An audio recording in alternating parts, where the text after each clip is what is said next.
Hey guys, welcome to this week's video. So what I wanted to do back in episode 77, which you can go ahead and watch if you haven't yet, we answered some of your blood and short-tailed python questions. And in that video, I had several keepers from around the hobby answer those questions for you. This one I decided to just do myself for the sake of ease right now and to get this video out there.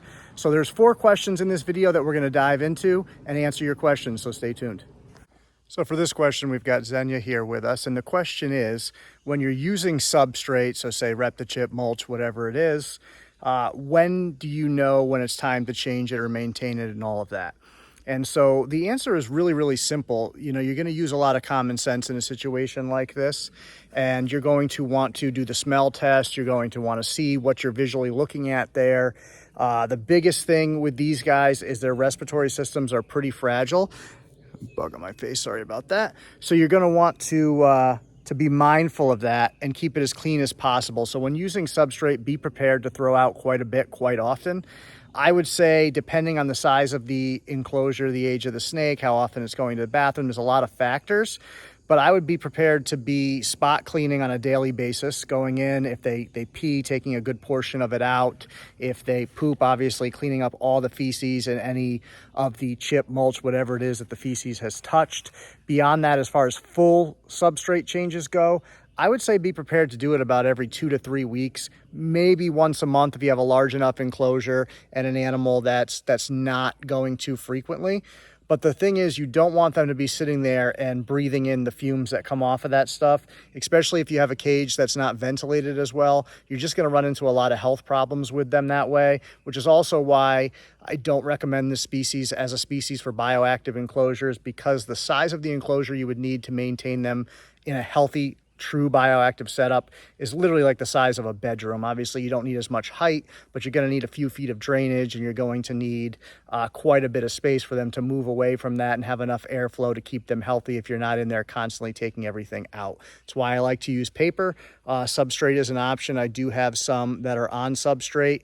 I just have to change them more often and be more mindful of what's in the substrate that you're not seeing, not smelling, and all of that. But usually you can see most of it, you can smell most of it, especially these guys when they do, you know, quote unquote pee. It's a very, very strong odor typically, so usually you can tell that's happened. And if they do take a particularly large bathroom trip in either direction, I would just go ahead and make that change right then and there. Are you going in my mouth? So the next question that I got asked was on ventilation, and basically how you balance the ventilation with the humidity and all of that kind of stuff. And so this is a really, really critical one. And something that a lot of people tend to do is alter their enclosure to raise their humidity or their temperature at the sacrifice of ventilation. And I think that's a really, really big mistake. I think you should start with ventilation being your priority and then figure out how to go ahead and get your humidity and heat up to the level you need it while offering that ventilation. So the easiest way to increase ventilation is, you know, if you're using an appropriate cage for a baby snake like this, it's going to be in a tub. The more holes you put in the tub, the more airflow you're going to get. Obviously, the rack itself that you're using, it's hard to do this with one hand. The rack that you're using is going to also, you know, affect that. If you have an open side rack versus enclosed, things like that, you want to keep that in mind. One of the biggest things you can do in the room that you have your snakes in is have a fan going, moving the air around the room to keep it circulating. That's something that really, really helps keep these guys healthy. The better airflow you have, the healthier these snakes are going to be when it comes to blood and short tails. So if you prioritize that, this baby's killing me. I don't have a second hand and it keeps sliding backwards. When they slide backwards, they're a pain in the ass. All right, there we go. Back in hand. So make sure that you prioritize that ventilation. And so dial the cage in before you get the animal home, or if you can put the animal aside for a day or two while you're screwing around with it and fixing it. It's a good plan to have. It's going to go ahead and give you a very, very healthy long-term animal, especially as these animals grow. The need for good ventilation increases because they're such heavy breathers that if they need to be able to stretch out in their cage, first of all, and really expel that lung. But the better opportunity they have to clear that lung out with, you know, clean, fresh, circulated air, the healthier they're going to be. It's going to keep their respiratory system where it needs to be, less chance of them getting sick, things like that. So keep that in mind. Work what I think most people would call backwards, but what I think should be forwards. Start with ventilation and adjust from there. You can always change the substrate you're using. You can always find a way to put a humidifier in the room. Do what you need to do to get your humidity and your heat where you need it to be, but don't sacrifice ventilation if you can avoid it, because these guys really, really need ventilation. For this next segment, I have my Borneo here from the Borneo Addiction. And this question was asking, with larger, grumpier adult bloods and short tails, how do you deal with medical issues and giving them medication, etc.? So first of all, this is very, very tricky. It's really going to depend on the individual animal and just how grumpy they are and what they tolerate and don't. The easiest thing is to have multiple people on hand to help you. Unfortunately, it doesn't always work out like that. So sometimes you're going to have to do things on your own.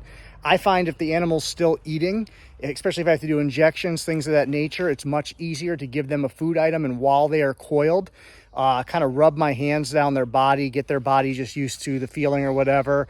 So they really tighten their coils, get nice and tight, and then carefully give them that injection while they're eating.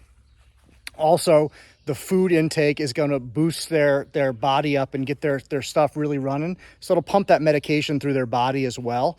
So if it's dosed correctly, obviously, which is a big, big thing, to me, that helps just move it through their body quicker and get the medication where it needs to go a little bit faster. A little less stress on the animal seems to work for me. Other things that you can do is put the animal into a pillowcase and wrap the pillowcase around the animal, kind of create almost like you're doing a tourniquet type thing, just to hold the animal's head in there. The less they see going on, sometimes the more they relax. It depends on the animal. Once again, some will panic a little bit more in this situation, so you need to know your animal and what's best. But that can help you get a little bit more control. And if you're worried about taking a bite, that will reduce the chances of you taking a really direct hit. So it sometimes gets you to be calmer and a little bit more paying attention to what you're doing. So that's another method that you can do. You could do the same with letting them crawl into a hide or something like that, and then trying to hold their body and do it that way. So whatever you need to do to kind of restrain the animal, but also give the animal a little bit of freedom of movement, typically helps them. When they feel really, really restricted, it's going to automatically set them to be more defensive. So if you can give them a little bit of freedom of movement while keeping them safe and you safe, which the bag provides, the hide may provide, the secondary person handling the animal may provide, depending on the knowledge and skill of that person, that can really, really help you do it. But the food thing for me has been the easiest way. And then also now they're changing some of the medications, so you may be able to get some different medications that maybe you don't have to do an injection with. Maybe it's an oral treatment or something else. So definitely look into your options. Make sure you have a good qualified herp vet that knows what they're doing, and that's going to set you up for the most success. So for this next question, we have my T-positive Lily here from Giant Keeper again, who you guys have seen before. And this question's on food cycling for breeding with bloods and short-tail pythons. Now, this is a cool question because a lot of species are different, and every single keeper you talk to that breeds animals probably has a different system in place for food cycling. With these guys, you really don't need to, but it doesn't mean that doing something can't increase your chances of success. A lot of python species in general do better with a lighter feeding schedule in the spring and summer months, and then right before breeding season, ramping them up and starting to hit them harder with food, especially with the females. With the males, it doesn't really matter as much. You can kind of keep a traditional schedule with them, but with the females, if you do it that way where you back off food for a little while and then start to hit them a little bit harder than a normal schedule you would keep with like a pet, it just kind of ramps their bodies up, gets a little bit of that extra weight you want on them going into the breeding season. And by a little bit of extra weight, I mean a little bit. So you take a pet level animal and just add a little bit of weight, maybe like 5%, 8%, nothing significant. And you add that to the animal through that extra feeding. It lets them know that, hey, this is a good time to breed. Food is plentiful.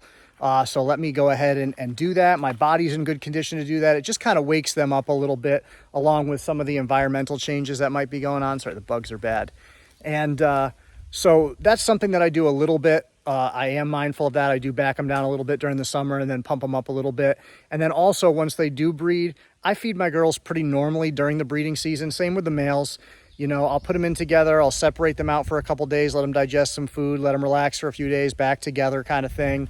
Generally speaking, I'm probably feeding my females during the breeding season maybe twice a month, and the males maybe once a month, just keeping some food in their system and keeping everything going. And then after you've had some successful locks for a while and you think your female might be just sitting there waiting for the right sign to ovulate, you can hit them with a couple of slightly larger than normal meals, a little bit closer together than normal. You still want to be mindful of these animals' metabolisms and the way they work. And you're slapping me, bud. So you want to be mindful of that, but a little bit more often at that point in time. Usually we'll push them towards ovulation. Once they ovulate, I don't feed at all. If I've seen an ovulation, every once in a while you miss one and you'll end up feeding a female, and a week later she's sitting on eggs and it takes you by surprise. That does happen.